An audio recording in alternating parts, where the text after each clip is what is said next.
Guys, स्वागत है आपका मेरे इस यूट्यूब चैनल पर जिसका नाम है प्रोग्राम विद प्रियांश। और आज है पाइथन की सीरीज़ का आगे बढ़ाते हुए हमको सीखना है कि रेंज फंक्शन क्या होता है। इसके लिए सबसे पहले हम चलते हैं हमारे सबलाइन टेक्स्ट पर और हम देखते हैं कि यार रेंज फंक्शन क्या होता है। तो बेसिकली रेंज फंक्शन का यूज़ हमें रेंज देने के लिए यूज़ किया जाता है। और आप कहोगे कि यार रेंज कैसी रेंज देनी पड़ती है, तो यार मैं आपको आगे वीडियो में बताऊँगा। आपको कोई भी टेंशन लेने की ज़रूरत नहीं है, आपको बस देखना है क्या रेंज फंक्शन यूज़ कहाँ कहाँ होता है। तो बेसिकली सबसे ज़्यादा यूज़ हम इसको करते हैं लूप के साथ, फॉर लूप के साथ इसको सबसे ज़्यादा यूज़ होता है। उसके बाद हम इसका यूज़ लिस्ट कंपैरिजन में भी कर सकते हैं, ठीक है, और किसी भी वेरिएबल में डेटा स्टोर करने के लिए। तो मैंने यहाँ से एक लूप लिख रहा हूँ फॉर आई इन रेंज 10। अब जैसे ही मैं यहाँ पे इसको लूप को 10 बार चलाना चाहता था, इस वजह से मैंने इसको रेंज 10 दे दी। जैसे मैंने प्रिंट प्रियांश किया है तो आप देख पाओगे कि 10 बार प्रिंट हो जाएगा। तो इस रेंज ने क्या किया, मैंने इस रेंज को बताया कि भाई आपकी रेंज 10 है, मतलब आपको 10 बार चलाना है लूप। उसने मेरा लूप 10 बार चला दिया रेंज फंक्शन के थ्रू। कि उस रेंज ने क्या किया, उसको बता दिया कि यार आपको 10 बार चलाना है। बट रेंज फंक्शन की एक प्रॉब्लम ये है कि यार ये जो है ना, इसका इंडेक्स होता है 0 से स्टार्ट। सपोज़ जैसे मैंने यहाँ पे 10 लिखा है तो आप लोग को लग रहा हो कि यार 1 से लेकर 10 तक की वैल्यू चलाई होगी इसने, तो नहीं यार, ये 0 से लेकर इसने 9 तक चलाया होगा। जैसे मैं इस आई को प्रिंट करूँ जो कि इसमें गया था रेंज के अंदर, तो उसमें आप जैसे आप कंट्रोल V से मैंने इसको रन किया तो आप देख पा रहे हो ये 0 से लेके 9 तक से मेरे सामने वैल्यू प्रिंट की है। अब ऐसा क्यों किया, ऐसा इस वजह से किया उसने क्योंकि आप ये जो हमारा रेंज फंक्शन होता है जिसमें हम मेन वैल्यू देते हैं उससे एक कम तक चलता है, क्योंकि 0 से स्टार्ट होता है। अगर ये 1 से स्टार्ट होता तो जैसे मैंने यहाँ पे 11 दिया तो देखो 0 से 10 तक इसने प्रिंट कर दिया, पर इसने 11 इंक्लूड नहीं किया। तो आई होप गाइस आप समझ पा रहे हो कि अगर आप सिंगल वैल्यू दोगे तो आपको कहाँ तक वैल्यू देनी है, अगर आपको जितनी भी रेंज चाहिए, ठीक है। उसके बाद इसमें एक और तरीका होता है कि यार आप ज़रूरी थोड़ी ना कि आप हर बार 0 से स्टार्ट करना चाहो। आप चाहते हो कि यार इसकी जो रेंज है यार वो 5 से स्टार्ट हो, तो इसके लिए हम यहाँ पे दे देते हैं। जैसे मैं 10 से स्टार्ट करने वाला हूँ, ठीक, तो जैसे मैंने ले लिया 10 से 25 तक चाहिए मुझे 0 से नहीं चाहिए, मुझे 10 से चाहिए 25 तक। तो 25 प्रिंट नहीं करेगा, 24 तक प्रिंट करेगा। जैसे मैंने इसको रन किया था आप देख पा रहे हो उसने 10 से लेकर मुझे 24 तक प्रिंट किया है। मैंने आपको बताया था जहाँ तक हमको लूप चलाना होता है उससे एक कम तक ही चलता है, इसलिए यहाँ पे कहाँ तक चला 24 तक। अगर मैं इसको 26 दे दूँ तो मुझे 25 भी प्रिंट करके दे देगा। तो मैं यहाँ पे 26 लिख देता हूँ, जिससे आप लोग का डाउट क्लियर हो जाएगा, आप लोग देख पाओगे और समझ पाओगे। जैसे मैंने लिखा 26, अब मैं इसको कंट्रोल V से रन करूँ तो आप देख पा रहे हो इसने मुझे 25 भी प्रिंट करके दे दिया है, ठीक है गाइस। तो अब जैसे इसमें अगर आप चाहते हो कि नहीं यार मुझे यार एक बार हर बार थोड़ी ना मैं ऐसा दूंगा प्लस करके, तो कुछ ना आपको सिर्फ +1 लगा देना है। अगर आप कोई वेरिएबल यूज़ कर रहे हो तो उसमें आप +1 लगा देना। जैसे ए वेरिएबल में 25 डालते तो आप A+1 लिख देना, तो ऑटोमेटिकली आपकी वो वाली वैल्यू भी प्रिंट हो जाएगी, ठीक है। उसके बाद एक फंक्शन होता है कि अगर आप चाहते हो कि यार इनके बीच में गैप हो, समझ रहे हो, ये मैंने आपकी और एग्जाम्पल कर दी।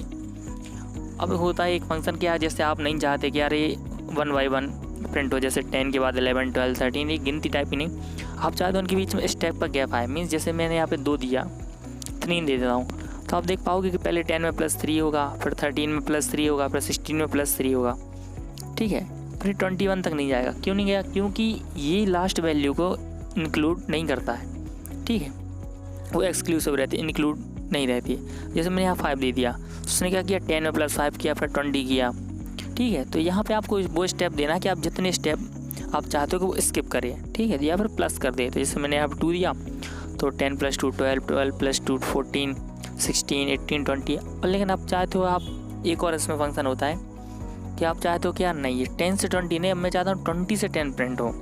तो इसलिए कुछ नहीं करना, हमको यहाँ पर वैल्यू चेंज कर देनी है। जहाँ 10 लिखा था वहाँ पर हम लिख देंगे 20, लेकिन यहाँ 20 लिखने से हमारा वो 20 से ही स्टार्ट होगा। और मैं जैसे यहाँ पे लिखूँगा 9, या मैं कुछ भी यहाँ 21 लिख देता हूँ। जैसे मैं यहाँ पे कुछ भी लिख दूँ कि जैसे मैंने यहाँ पे लिख देता हूँ 9। अब मैं जैसे चलाऊँगा -2, यहाँ पे मुझे माइनस लगाना पड़ेगा क्योंकि अब हम रिवर्स में वैल्यू चाहते हैं। तो जैसे ही मैं इसको रन करूँगा तो आप देख पाओगे मुझे 10 तक प्रिंट करेगा। देख पा रहे हो गाइस, ऐसा क्यों, क्योंकि 9 इंक्लूड नहीं है इसमें, ठीक है। अगर मैं 10 देता तो 10 इंक्लूड नहीं करता, क्योंकि मैंने अभी आपको बताया था कि जो सेकंड वैल्यू होती है यहाँ पर जो हम सिर्फ सिंगल वैल्यू देते हैं तो उसमें जो वैल्यू तो वो इंक्लूड नहीं होती है, ठीक है। जैसे मैं यहाँ पे 8 दे दूँ तो भी ये 10 तक चलेगा, ठीक है। आप तो आपको -2 करने के बाद तो यार 8 तो आ जाना चाहिए, तो यार वो इंक्लूड नहीं रहती वैल्यू, इस वजह से। जैसे मैं 7 दे दूँ तो ये 8 तक का मुझे दे देगा। आई होप गाइस आप लोग समझ पा रहे हो कि मैं यहाँ क्या कर रहा हूँ, ये आउटपुट कैसे आ रहा है। यहाँ पे -2 दे दिया तो पीछे चलने लगा, +T दिया होता तो वो आगे चलता, ठीक है। इसके बाद हम रेंज फंक्शन का यूज़ करते हैं मेनली क्या कभी कभी कि हमारे किसी लिस्ट में डेटा अपेंड करने के लिए, ठीक है। तो मैं एक लूप के थ्रू आपको एक लिस्ट में डेटा अपेंड करके बताता हूँ। जैसे मैं एक लिस्ट बना रहा हूँ A = मैं उसको ब्लैंक लिस्ट रहेगी, मैं उसमें रेंज फंक्शन का यूज़ करके उसमें वैल्यू डालूँगा, ठीक है। जिसमें यहाँ पे लिख देता हूँ इक्वल और मैंने एक ब्लैंक स्ट्रिंग बना दी है, ठीक है। स्ट्रिंग नहीं सॉरी लिस्ट। उसके बाद मैं लिख रहा हूँ फॉर i in रेंज, ठीक है। उसमें मैं कुछ वैल्यू 10 दे देता हूँ। मैं चाहता हूँ 0 से 9 की वैल्यू उसमें अपेंड हो जाए। उसके लिए मैं अपेंड फंक्शन का इसको मैं लिखूँगा a.append और मैं इस i को यहाँ पे पास कर दूँगा। तो ये क्या करेगा, i को उसमें लिस्ट में ऐड कर देगा। तो जैसे मैं a को प्रिंट कराऊँगा तो आप देख पाओगे उसमें वैल्यू आ जाएगी। तो देखो मुझे इतना सा काम करने के लिए यार आप देख पा रहे हो मुझे 4 लाइन का कोड लिखना पड़ा। और उसके बाद अगर मैं और वैल्यूज अपेंड करना चाहता हूँ तो मुझे यार एक नई रेंज में अगर मैं वैल्यू अपेंड करना चाहता हूँ तो उसके लिए न्यू फॉर लूप लगाना पड़ेगा। तो यार मैं ये सब नहीं करना चाहता।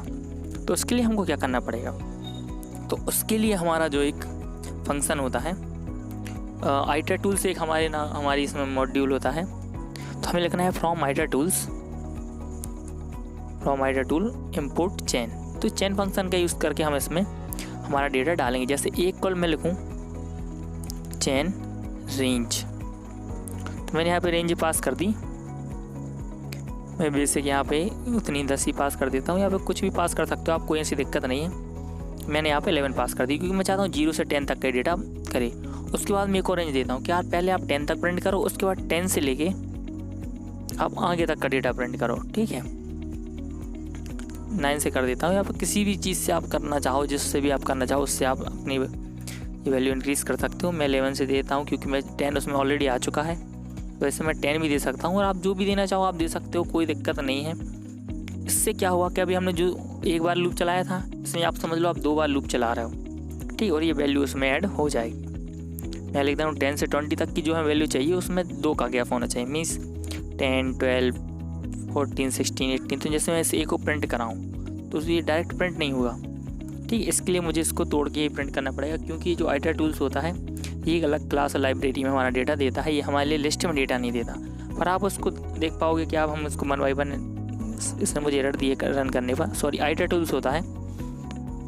तो आप देख पा रहे हो यहाँ पर इसने कुछ लिखा है आइटर टूल्स डॉट चेन ऑब्जेक्ट, क्योंकि इसने उसका मुझे एरर बताया कि आइटर टूल्स ऑब्जेक्ट को आप डायरेक्ट प्रिंट नहीं कर सकते। तो मुझे इसके लूप के द्वारा ही प्रिंट करना पड़ेगा। तो जैसे मैंने यहाँ पे आई को प्रिंट किया तो आप देख पा रहे 0, 1, 2, 3, 4, 5, 6, 7, 9, 10 तक आया। 10 के बाद मैं दूसरा लूप मैंने जो रेंज लगाई है उसका डेटा आया, जैसे कि 10, 12, 14, 16, 18 जो कि हमारे इस वाले लूप से हमको प्राप्त होते हैं या फिर रेंज फंक्शन से हमको वैल्यूज़ प्राप्त हो रही थी।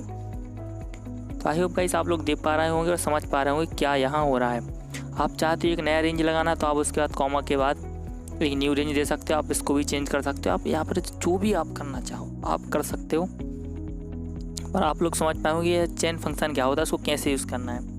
कोई ज़्यादा बड़ी चीज़ नहीं है। मैं चेन फंक्शन को और एक न्यू वीडियो में अच्छे तरीके से एक्सप्लेन करूँगा। मैं बस अभी आपको दिखाना चाहता था कि रेंज फंक्शन का यूज़ और कहाँ कहाँ किया जा सकता है, जिससे आप लोग के बीच कोई डाउट ना रहेगी यार इसको ऐसी जगह कैसे यूज़ हो गया।